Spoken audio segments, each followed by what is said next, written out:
Hey, welcome back to the channel. So today we're going to do something different, and we always do something different around here, but today we're going to do something even more different than usual. We're going to do something that I've been wanting to do for a long time, which is to go through what I call the writer's bookshelf. And what that means is every writer who's serious about writing and the craft, just like anybody who's in business, anybody who's an artist, anybody who has something of significance that they want to contribute, they want to certainly do so with the best to their ability. And sometimes to do the best to our ability means learning how to do to the best of our ability. And when it comes to writing, we certainly want to make sure that we are presenting the best that we can. And I know from my experience, I've been writing since I was 13 years old, and I did not know a thing about what I was doing because I wasn't much of a reader back then. All I had was an imagination, and I had an idea for something I wanted to say, but it was just kind of random the way I had laid everything out. And and I took some of the things that I've gathered from watching cartoons and TV shows and what movies and things, and try to apply the best of the conventions I could based on my 13-year-old knowledge. But there's still a lot of untrained, just kind of playground stuff with that, and I didn't really know what I was doing. And even as I got older, I took writing in college. I ended up getting a degree in creative writing.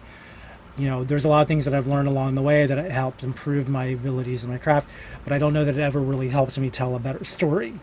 And one of the things that you'll learn that if you are serious about becoming a writer, author, chronological, whatever, video game maker, anything that involves telling a story, you want to make sure that you have the skills necessary in order to tell that story. And it's not just about having an idea, it's about knowing how to execute that idea. And nobody's perfect at it.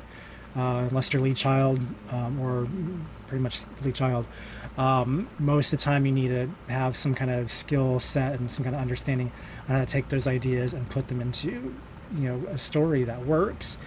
And at the end of the day, story structure is like any other field, any other industry, any other discipline. There's a point where you kind of get it. There's a point where the lessons begin to overlap with each other, and then you finally kind of get to a point where I think I know it now, but you still have to practice it. It's not just a matter of knowing, you still got to do it. And so just simply sitting down and writing something, it's fine. You can do that. I've done that, again, when I was 13, because, what else am I going to do as a 13-year-old? Go out and play? Come on. But it's just one of those things where, we learn as we go.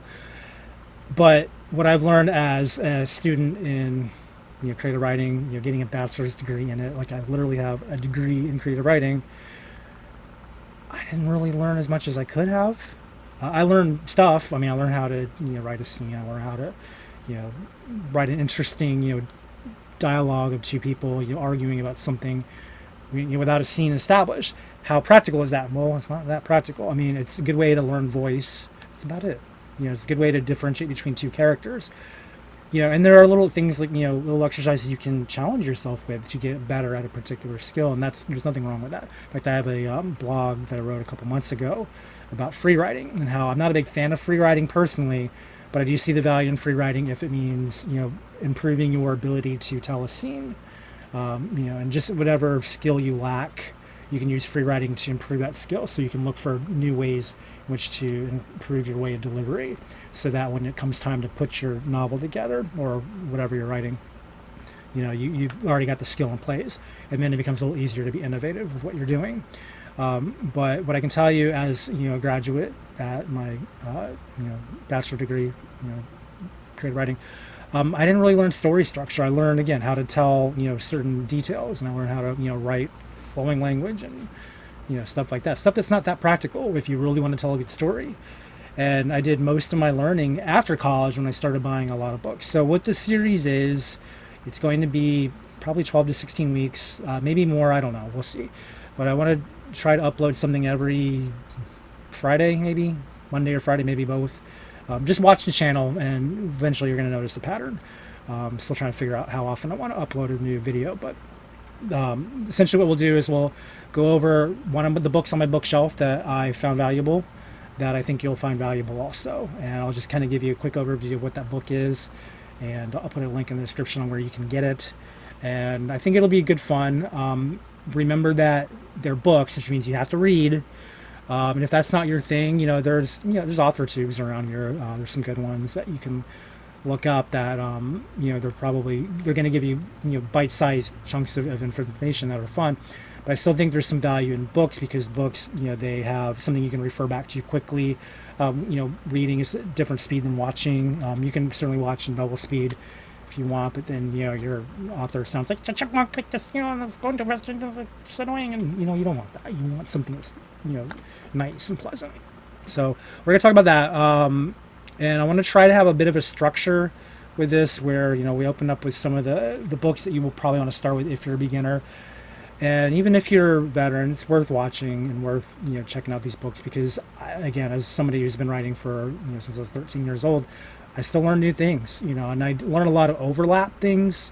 I learn a lot of new things too. So let's do that this next 12 to 16 weeks or so. Come on back. I'll say, I think Fridays will be a good day to do this. Monday's the beginning of the week, and I'm sure you're too tired working to bother watching a video. So let's say Fridays, 10 o'clock Eastern Standard Time. Come join me and watch the latest video on whatever book we're going to read. And again, when I say we, I mean you, because I've already read them. But, but I still think that they're helpful to have, and I'll just tell you why I think they're helpful. So on that note, by the time this video ends, the first one should be live. And I'm pretty sure we're going to go over the epitomists opening salvo of every writer's bookshelf. Of course, would be Stephen King's own writing. Hopefully you've already know enough about that to be sick of hearing about it, and hopefully you want to skip the video because on Stephen King's own writing so well. But if you're not, if you're unfamiliar with it, come on back and let's take a look. Okay. All right. Hope you enjoyed this, and I hope you stick with it.